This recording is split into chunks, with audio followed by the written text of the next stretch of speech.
नमस्ते बच्चों। कक्षा 10 विषय गणित और प्रश्नावली अपनी चल रही है 5.3।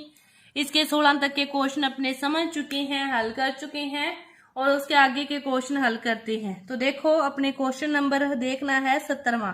क्या दे रखा है कि स्कूल के जो विद्यार्थी हैं उन्होंने वायु प्रदूषण को कम करने के लिए क्या किया, स्कूल के अंदर और बाहर पेड़ लगाने के बारे में सोचा और उन्होंने क्या निर्णय लिया कि जो प्रत्येक कक्षा है और प्रत्येक कक्षा का जो प्रत्येक भाग है वो अपनी कक्षा की संख्या के बराबर पेड़ लगाएंगे। अब देखो, प्रथम कक्षा है, एक कक्षा है वो एक पेड़ लगाएगी, दूसरी कक्षा 2 पेड़ लगाएगी, तीसरी कक्षा 3 पेड़ लगाएगी। इसी प्रकार ठीक है, ये चलता रहेगा और 12वीं तक का स्कूल है और पेड़ लगेंगे। और एक बात और उन्होंने क्या किया, प्रत्येक कक्षा के कितने अनुभाग हैं, 3 है। कि ये प्रत्येक कक्षा के कितने अनुभाग हैं, 3 अनुभाग हैं। कि एक ये रहा, इसका क्या है, ए बी सी डी। ए भी एक लगाएगा, बी भी एक लगाएगा, सी भी एक लगाएगा। इसी तरह दूसरे के भी 3 अनुभाग हो गए, ए बी सी। ए भी 2 लगाएगा, बी भी 2 लगाएगा, सी भी 2 लगाएगा। और प्रत्येक कक्षा 12 तक कक्षाएं हैं और इसी प्रकार है। अब देखो, फिर पहली कक्षा के 3 अनुभाग हैं और पर पेड़ एक ही लगाना है। टोटल पेड़ कितने लगेंगे, 3। दूसरी कक्षा के भी 3 अनुभाग हैं, पेड़ उन्होंने 2 लगाने हैं प्रत्येक ने, तो 3 दूनी 6। इसी प्रकार तीसरी कक्षा के भी 3 अनुभाग हैं, तो 3 3 9। ये चलता रहेगा। अपने पास कितनी लास्ट कितनी है, 12 कक्षा है, तो 12 के भी 3 अनुभाग हैं, तो 12 3 36। ठीक है, क्या हुआ, पहला क्या है, 3 है, फिर 6 है, फिर 9 है, डैश डैश डैश 36 है। अंतिम पद अपने निकाल लिया। कुल पेड़ों की संख्या पूछी है, तो कुल कितनी है, ये n कितनी है, कुल 12। n कितनी है, कक्षाएं कितनी है, 12। प्रथम पद कितना है, 3। अंतिम पद कितना है, 36। तो n बटा में 2 a प्लस l। n कितना है, 12/2। a कितना है, 3 प्लस 36। 2 छिके 12, 6 गुना 39, 6 निमे 54, 5 6 18 और 5 23। 234 पेड़ लगेंगे यदि इस प्रकार पेड़ लगाए जाएंगे। तो समझ में आ गया होगा आपको। अब देखो 18वां क्वेश्चन क्या दे रखा है।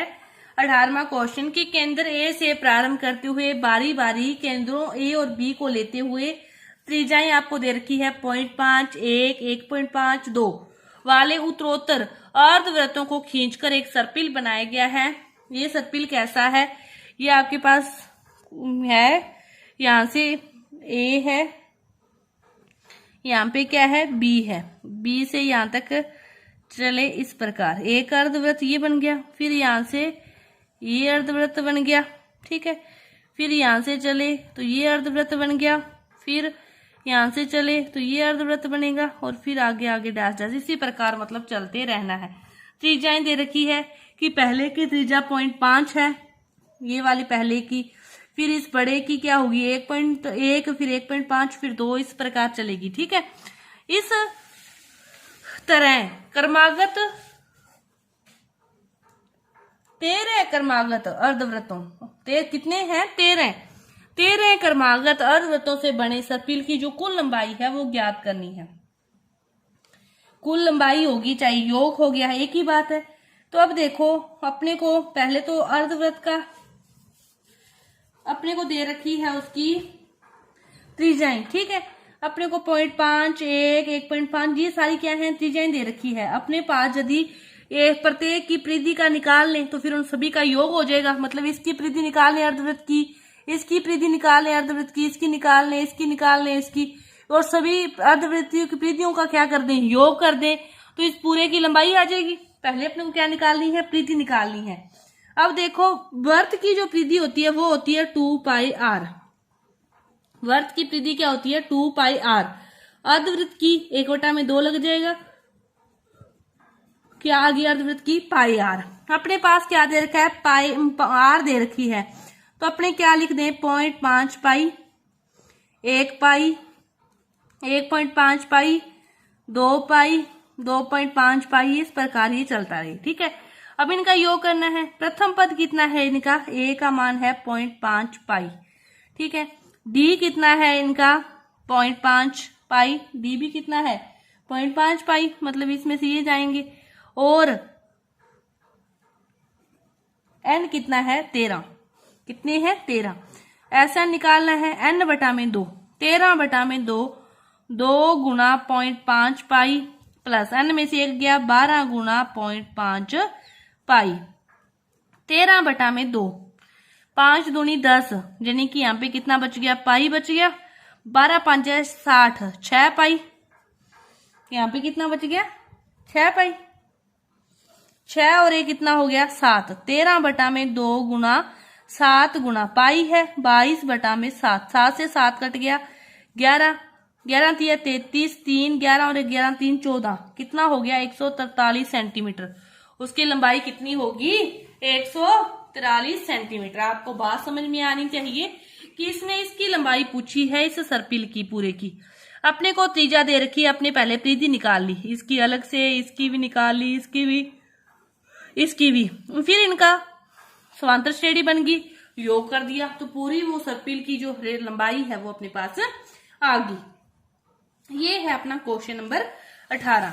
इसके बाद देखो अपने को क्वेश्चन 2 और दे रखे हैं 19वां और 20वां। तो देखो क्या दे रखा है 19वां क्वेश्चन अपने को दे रखा है, ध्यान से समझोगे। 19वां क्वेश्चन अपने को दे रखा है कि 200 लट्ठे हैं। क्या दे रखा है, बुक में आप पढ़ लोगे कि 200 लट्ठे हैं, डेयरी के रूप में उनको रखा गया है कि इस प्रकार रखा गया है कि नीचे वाली में 20 लट्ठे आ गए, ऊपर वाली डेयरी में 19 लट्ठे, फिर ऊपर वाली में 18 लट्ठे आ गए, इस प्रकार। तो ये 200 लट्ठे कितनी पंक्तियों में रखे जाएंगे, कितनी पंक्तियों में रखे जाएंगे, इस प्रकार रखेंगे, और ऊपर वाली पंक्ति में कितने लट्ठे होंगे ये भी पूछा है। अब ये अपने पास देखो क्या बन गई, समांतर श्रेणी बन गई 20 19 18 17 डैश डैश डैश, ठीक है। अब अपने पास कितनी, मतलब वो पहले तो अपने को क्या ज्ञात करना है, एस एन अपने को योग दे रखा है, टोटल योग दे रखा है एस एन 200। तो यहाँ से अपने एन की वैल्यू निकाल लें तो पंक्तियों की संख्या आ जाएगी। एस एन इक्वल टू क्या होता है एन बटा में 2 2a plus N minus 1d। N की वैल्यू निकालनी है एन बटा में 2 2a, a की वैल्यू 20 गुना 40, एन माइनस 1d कितना है 1। यहाँ से एन की वैल्यू निकालनी है और एस एन कितना है 200, ठीक है। 30 से गुना कर दिया तो कर दिया 400 equal to 40 N plus N को इससे करोगे तो एन स्क्वायर माइनस एन, ये आ गया। अब देखो 400 equal to N square plus 39n, फिर इसको एक साइड कर लो सभी को, 39n माइनस 400 इक्वल टू 0। ये क्या है अपने पास n माइनस 1, डी क्या है 19 में से 20 जाएंगे, दूसरे पद में से पहला पद जाता है तो -1 होता है, -1 होगा तो ये माइनस में आएगा और ये प्लस में आएगा, तो अपने पास ये माइनस में और ये क्या होगा 41n, ये क्या होगा 41n होगा। अब इसको गुणा कर दोगे माइनस से तो एन स्क्वायर माइनस 41n, यहाँ पे भी 41, और ये हो जाएगा प्लस का इक्वल टू 0। अब क्या करने हैं 41 के ऐसे टुकड़े करने हैं कि जोड़ने घटाने पर तो 41 आए और गुणा करने पर 400 आए, तो आप 400 के टुकड़े करके हल कर सकते हो। 200 फिर किया 100 फिर किया 50 और फिर किया 25 और फिर किया 5 और फिर किया 5 1, 2 दूनी 4 दूनी 8 दूनी 16, 5 5 25, इन दोनों का जोड़ करो 41, कितने हो गए 16 और 25।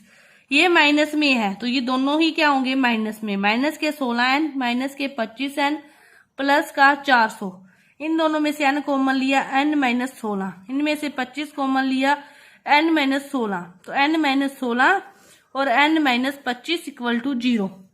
यहाँ तो उसमें गड्ढे कितने हो सकते हैं 16 n इक्वल टू, या फिर कितने हो सकते हैं n इक्वल टू 25। अब देखें कौन से होंगे। अब अपने को क्या निकालना है n इक्वल टू 16, तो a प्लस 15d, ये किसके बराबर हो गया 1 प्लस 15d के। a की वैल्यू कितनी है 20, a की वैल्यू इसमें देखोगे तो कितनी है अपने पास 20, 20 प्लस 15d में 1 माइनस का है तो 5, ये कितना हो गया 5, ठीक है। अब इसके लिए देखें a प्लस 24d आएगा n माइनस 1, a की वैल्यू है 20 minus 24 Guna a minus 1 minus के 4, माइनस के 4 तो फिर संभव ही नहीं होगा। ये जो अपने उनके ऊपर लट्ठे रख रहे हैं तो -4 लट्ठे रख सकते हैं क्या, नहीं रख सकते।